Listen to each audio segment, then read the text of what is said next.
পাকিস্তানের সাথে উত্তেজনা না কমতেই এবার সীমান্ত নিয়ে চীনের সাথে সংঘাতের পরিস্থিতি তৈরি হচ্ছে ভারতে। অরুণাচল প্রদেশ নিয়ে আবারও তৎপর হয়ে উঠেছে শি জিনপিংয়ের দেশটি। আর চীনের তৎপর হয়ে ওঠার ঘটনায় শঙ্কিত ভারত বলছে অরুণাচল ভারতেরই অবিচ্ছেদ্য অংশ। নাম পরিবর্তন করলেই রাজ্যটি চীনের হয়ে যাবে না বলে প্রতিবাদ জানিয়েছে নরেন্দ্র মোদীর সরকার। সম্প্রতি ভারতের বেশ কিছু এলাকাকে নিজেদের মানচিত্রে দেখিয়ে নতুন নামে প্রকাশ করে বেইজিং।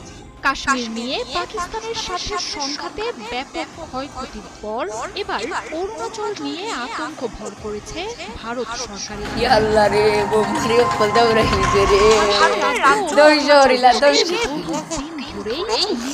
দেখুন গাইস, দেখুন এদিকে যাও, এদিকে এই রাজ্যের অংশ